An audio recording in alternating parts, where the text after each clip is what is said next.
औज़ुबिल्लाहिमिनश्शैतानिर्रजीम बिस्मिल्लाहिर्रहमानिर्रहीम रब्बि इश्रह ली सदरी व यस्सिर ली अमरी वहलुल उक़दतम मिन लिसानी यफ़क़हू क़ौली सदक़ल्लाहु मौलाना अज़ीम।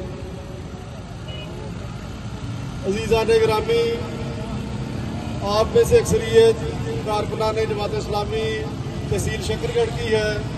इसके अलावा बाकी दोस्त जो मुआशरे के आम शहरी यहाँ में शरीक हैं और साथ ताजुल कुरान के ज़िम्मेदार जनाब मिर्ज़ा सलाम साहब यहाँ मौजूद हैं। आप सबको मैं मुबारकबाद पेश करता हूँ कि इस जुल्म के दौर में, इस जबर के दौर के अंदर आपने ये महसूस किया कि इस मुल्क के अंदर आम आदमी का जीना हराम कर दिया गया है। इस सब को देखते हुए आप सबको मैं मुबारकबाद पेश करता हूँ। मोहतरम हाफिज नईमुर रहमान साहब, अमीर जमात इस्लामी पाकिस्तान, उन्होंने महंगी बिजली के खिलाफ और बेरोजगारी और लाकानूनियत के खिलाफ एक एहतजाज की कॉल दी कि पूरे मुल्क के हर शहर के अंदर इस एहतजाज को मुनज़्ज़म किया जाए। तो मैं आपको सलाम पेश करता हूँ कि आपने उस कॉल पर लब्बैक कहते हुए अपनी ज़िंदगी का सबूत दिया कि आप मुर्दा ज़मीरों के अंदर जिंदा ज़मीर मौजूद है। आप देखें, पूरी दुनिया के अंदर हुकूमतें सिर्फ इसलिए बनाई जाती हैं कि अपने लोगों को रिलीफ दें, लोगों की वेलफेयर का काम करें, लेकिन पाकिस्तान के अंदर हुकूमतों का मकसद सिर्फ आवाम को लूटना रह गया है। तो इसलिए आप सब ने देखा कि माजी में जो हुआ उसके पेश नज़र, क्योंकि बुनियादी तौर पे ये वो हुकूमत है जो लोगों की नुमाइंदा हुकूमत ही नहीं है। अगर ये लोगों के नुमाइंदा हो तो पूरी दुनिया के अंदर जंग के असरात बेशक है, इसमें कोई शक नहीं, लेकिन पूरी दुनिया के अंदर आप देख लें कि क्या असरात मुनक़्क़िद हुए हैं और पाकिस्तान के जो अवाम है उनको किन हालात से गुजरना पड़ रहा है। अगर आप तकाबली जायजा लें तो सबसे मुश्किल में जो जिंदगी गुजार रहे हैं वो पाकिस्तान के अवाम है। इसलिए पाकिस्तान के अवाम को भी अपनी जिम्मेदारी को समझते हुए इस बात के ऊपर एहतजाज की आवाज़ बुलंद करना चाहिए। देखिए, बुनियादी जौहर ही ये है कि ये हुकूमत मेरे लोगों के वोटों से मुंतखब होकर नहीं आई, बल्कि चोरी के वोटों के ऊपर बैठ के ये अवानों के अंदर मौजूद है।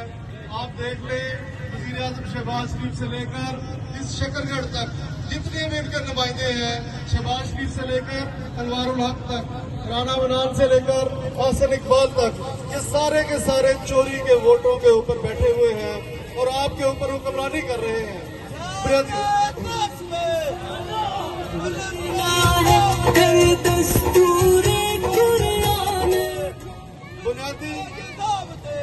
बुनियादी तौर पे ये जुल्म करते हैं इसलिए है कि वो समझते हैं कि हमें लोगों ने वोट नहीं डाले। जिन्होंने वोट नहीं डाले इसलिए हम इनका जीना हराम करेंगे। वो किस तरह से करेंगे?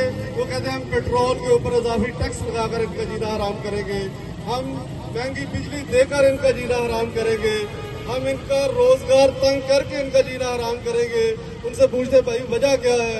कहते वजह ये है कि इन्होंने हमें वोट नहीं दिए। लेकिन इन्होंने वोट नहीं दिए ये इनका जुर्म नहीं है। जुर्म ये है कि जिन लोगों ने इनको हमारे ऊपर मुसल्लत किया है वो ये समझते हैं। आप देखें, आज से 15-20 साल पहले या 30 साल पहले चोरी का बाल बरामद हो तो वो इसके ऊपर फख्र करता है।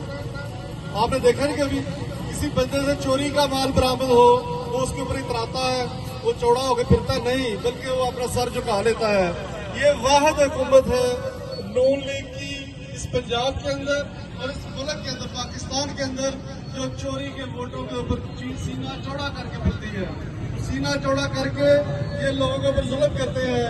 अभी मैं तराना सुन रहा था कि हम जुल्म के मारों को इंसाफ दिलाने निकले हैं, लेकिन आप देखें कि ये जुल्म के मारे तो बिल्कुल अपनी जिंदगी शबो रोज गुजार रहे हैं बड़े आराम से, बल्कि हो सकता है कुछ लोगों में कोस भी रहे हों कि इन्होंने क्यों चौक बंद किया है, हमने जल्दी पहुंचना था लेकिन इन्होंने हमें रोक दिया। लेकिन भाईजान, मैं आपके तवसत से अवामुन नास तक, बिलखुसूस शकरगढ़ के अवाम तक ये बात पहुंचाना चाहता हूँ कि हम यहाँ भी इस चौक के रोक के खड़े हैं, वो हम आपके हकूक के लिए खड़े हैं। अब इसलिए हमें कोई शौक नहीं है सड़कों के ऊपर आने का, हम तो मजबूर होकर ये सड़कों के ऊपर आए हैं।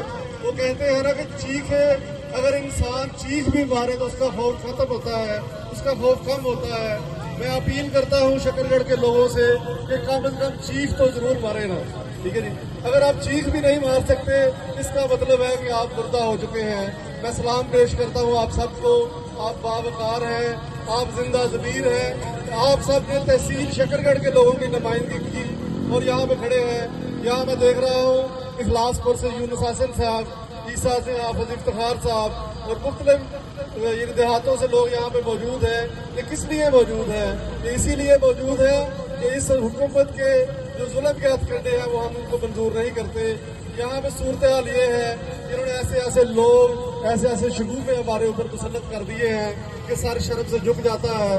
अभी चंद दिन पहले शकरगढ़ का एक नुमाइंदा जो मेरी कौमी असम्बली का मेंबर भी है, वो ये कह रहा था कि आप इस जून के बाद शकरगढ़ में नहीं लोग पैदा करेंगे बच्चे, बल्कि पेरिस के बच्चे होंगे। लेकिन इनकी ज़हनी सतह ये है कि ये सिर्फ चंद टाइलें दुकानों के ऊपर लगाकर जो लोगों ने अपने पैसों से लगाई हैं और ये लाइटें जिनका वो बिल भरते हैं, वो लाइटें लगाकर ये समझते हैं कि शकरगढ़ पेरिस बन जाएगा।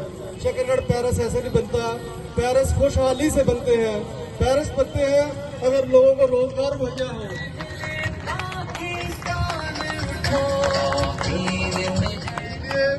पेरिस तो तब बनेगा जब ये लोग जिंदा बच सकेंगे।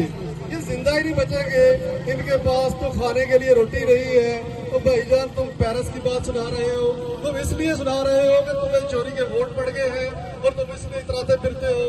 तुम समझते हो कि शकरगढ़ में पसमानदा सा इलाका है और तुम पेरिस को बड़ा बुलंदोबाला इलाका समझते हो। ऐसी बात नहीं है। शकरगढ़ के लोग जिंदा ज़मीर लोग हैं। उन्होंने अपने फैसले खुद किए थे। वो अलहदाबाद के कुछ बादल हुकूमतों ने साथ मिलकर लोगों की राय को दबोचा और लोगों की दाय को गजब किया। हम उन सब से अपील करते हैं कि आपकी राय के ऊपर कब्जा बिठाने वालों के खिलाफ आप निकलें और ये लोग आपकी आवाज को बंद करना चाहते हैं। इनसे खौफजदा मत हो, क्योंकि ये अंदर से खोखले लोग हैं। अब मैंने पहले कहा, जो इमारत ही चोरी के ऊपर खड़ी हो वो कितनी पायदार हो सकती है। इसलिए बुनियादी तौर पे जो नुमाइंदे हैं उनका फर्ज ये है जो अपने अवाम की बात करें। उनको असम्बली में इसलिए भेजा जाता है कि वो अवामुन्नास की बात करें कि हमारे लोग जो है पिस रहे हैं, उनको रोटी 2 वक्त की मुयसर नहीं है। लेकिन अगर वो वहाँ जाके ये बात नहीं करते, इसका मतलब है वो आपकी नुमाइंदगी नहीं करते। जो आपकी नुमाइंदगी करने का हक ही नहीं रखता, उसको असम्बली के अंदर बिठा के रखा हुआ है, इसका क्या फायदा। मैं अपील करता हूँ शकरगढ़ के लोगों से कि वो भी अपने अंदर ये जुर्रत और हिम्मत पैदा करें कि बातिल कुव्वतों के खिलाफ निकल कर बोल सके, वरना ये हमें मार डालेंगे। जैसे भी हसन भाई नारे लगा रहे थे कि ये खामोशी आपको मार डालेगी, तो ये वाकया ही आपको मार डालेंगे। इसलिए अपने अंदर जुर्रत और इस्तिकामत पैदा कीजिए, हिम्मत पैदा कीजिए और फिर आगे बढ़ते जाइए। ये सिर्फ जमात इस्लामी के कारकुनान इस मुल्क में इनकलाब नहीं ला सकते। जमात इस्लामी के कारकुनान आगे आगे जरूर होंगे, इंशाअल्लाह खौफ और खतरे का मुकाबला भी करेंगे। लेकिन जब तक शकरगढ़ के लोग उनकी पुश्त के ऊपर खड़े नहीं होंगे तो ये कुछ नहीं कर सकते। इसलिए मेरी आपसे अपील है कि आप अपने मुस्तकबिल को देखते हुए देखें कि अवाम की आवाज कौन बुलंद कर रहा है। आज इस बात का फरीजा मेरी जमात इस्लामी के कारकुनान ने अदा किया है।